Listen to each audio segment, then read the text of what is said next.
In the quiet years after his retirement, Johnny Carson rarely spoke about his decades at the heart of American television.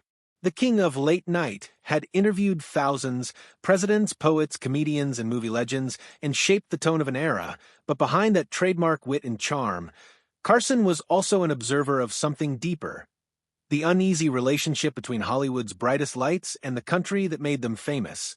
Shortly before his passing, Carson reportedly confided a private list to a close circle of colleagues, a list of 10 celebrated figures who, in his view, had crossed a line.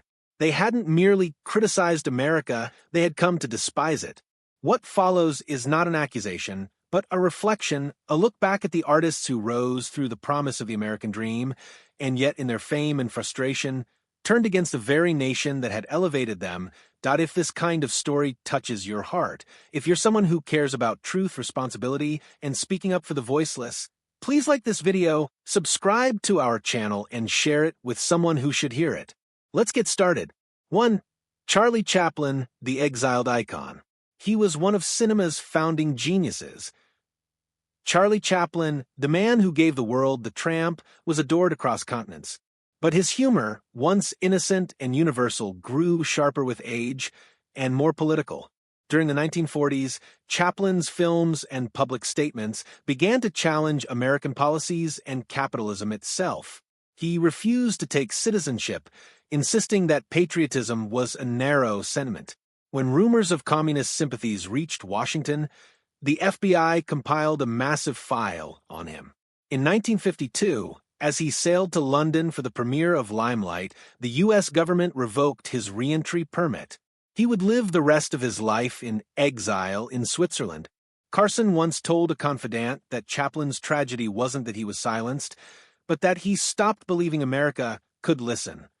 For Carson, that loss of faith, not his politics, was the deeper betrayal. 2. Paul Robeson, the voice that defied power. Paul Robeson had a voice that could shake a theater's rafters. A star athlete, scholar, and actor, he was everything the American ideal claimed to celebrate. But Robeson saw a nation divided by race and hypocrisy.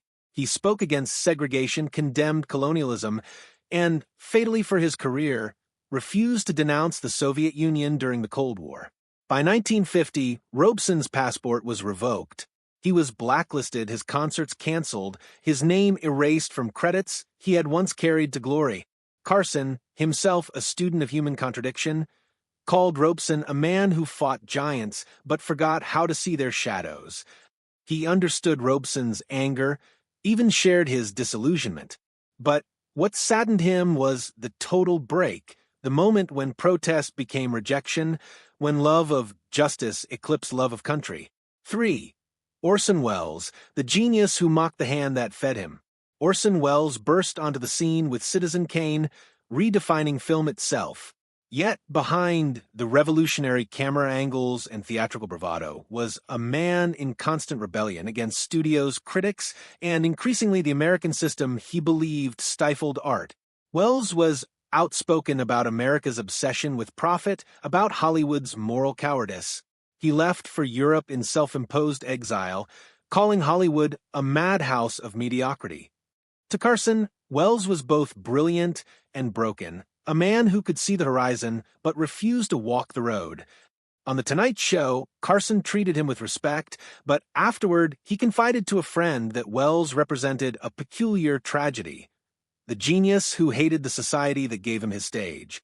For Jane Fonda, the protester in Hanoi, no name on Carson's list stirred more emotion than Jane Fonda's. That in 1972, at the height of the Vietnam War, Fonda traveled to North Vietnam and was photographed seated on an enemy anti-aircraft gun. To millions of Americans, it was an act of betrayal. To her supporters, a cry for peace. Carson, a veteran of World War II, had little patience for what he saw as theatrical dissent. He invited Fonda to The Tonight Show several times, but friends say he always kept a measured distance. "You can protest your government," he once said privately, "but don't smile from the other side's gun." Yet, even he admitted that Fonda later showed remorse. In later years, she called those photos a huge mistake. Carson's inclusion of her on his list wasn't punishment, it was caution. a reminder that moral conviction, when performed for cameras, can turn sincerity into spectacle.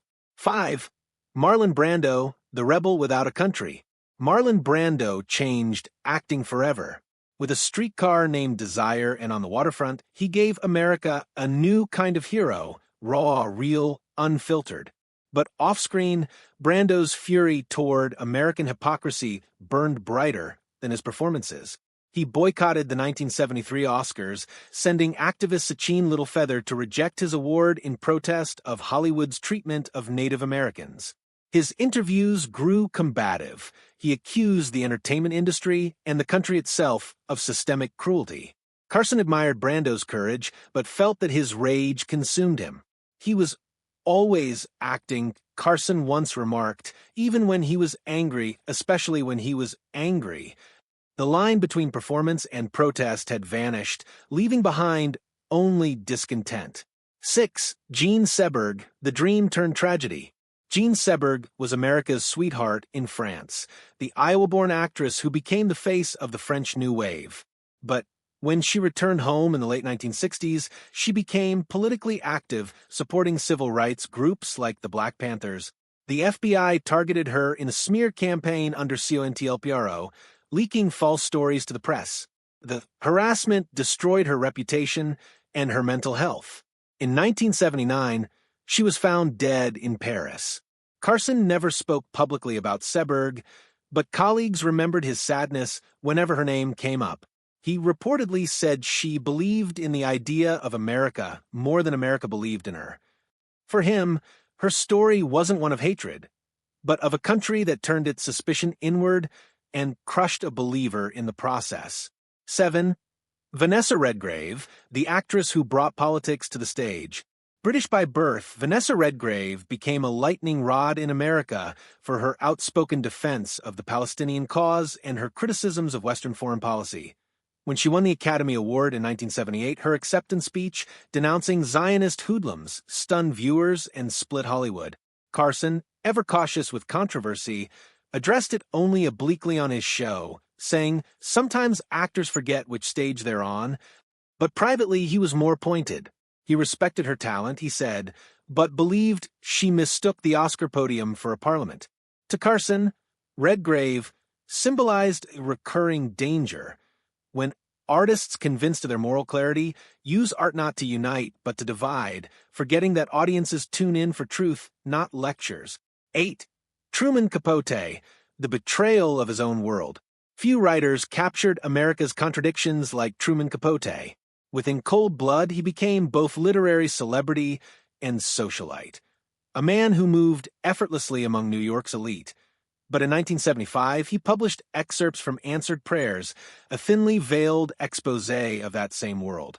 The backlash was immediate. His friends abandoned him. Capote retreated into isolation, bitter and addicted. Carson admired Capote's wit, but deplored his self-destruction. He turned his gift into a weapon, Carson said after one appearance. And when the smoke cleared, he had shot himself. It wasn't hatred of America that haunted Capote, Carson thought, but hatred of the mirror, a nation's flaws reflected too clearly in his own. 9. Richard Burton, the outsider looking in. To American audiences, Richard Burton was the embodiment of classical gravitas, Shakespearean thunder with Hollywood magnetism. But Burton often mocked American consumerism and its obsession with spectacle. He called Los Angeles a city where they bury you in a swimming pool. His stormy marriage to Elizabeth Taylor only deepened his reputation as a cynical outsider. Carson liked Burton personally, but once said that he spoke like a guest who never unpacked his bags. Burton loved American fame, but distrusted its foundations. That duality fascinated Carson, the foreigner who enjoyed the banquet, yet mocked the meal. 10. John Lennon, the idealist who paid the price. Though British, John Lennon became one of the most outspoken critics of American power during his years in New York. His opposition to the Vietnam War, his support for anti-war movements, and his call for power to the people placed him squarely on the Nixon administration's radar. The FBI monitored his every move. Deportation proceedings followed. Yet Lennon refused to leave. "If America is the Roman Empire," he said, Then I'm living in Rome. Carson admired Lenin's honesty, but believed he underestimated the country's patience. He came here for freedom, Carson said, and forgot that even freedom has a price tag. Lenin's murder in 1980 turned that paradox into legend. The dreamer who believed in peace but met a violent end on American soil. Epilogue, Carson's reflection. For Johnny Carson, the list was never about vengeance or condemnation. It was about a question that haunted him. What does it mean to love your country? Carson himself was no stranger to criticism. He often mocked politicians, questioned wars, and ridiculed hypocrisy. But he saw a line, a fragile, invisible boundary between critique and contempt. He believed that real patriotism isn't blind obedience, but neither is it disdain. You can argue with the family, he once told a producer, but you don't move out and start throwing rocks at the house. Each name on his list, he felt, had in some way crossed that line. Not because they were wrong to question, but because they lost faith in the idea that America could still be better. That loss of faith, to Carson, was the quietest kind of tragedy. Closing monologue. In the twilight of his life, Carson kept his reflections private. He never published the list, never used it to humiliate anyone. It remained, as his longtime friend put it, a mirror more than a manifesto. Today, revisiting those names, Chaplin, Robeson, Wells, Fonda, Brando, Seberg, Redgrave, Capote, Berkman, Lenin, is not about judgment. It's about the tension between art and nation, conscience and comfort, gratitude and rebellion. They were, each of them, products of a country that promised freedom, and proof of how painful freedom can be when conscience and patriotism collide. Carson's list reminds us that dissent and devotion can coexist, but only if we remember what they share: belief. The belief that a nation is not a flag or a government, but a living idea, one that thrives not on perfection, but on the courage to confront it. As the curtain fell on his long career, Carson's laughter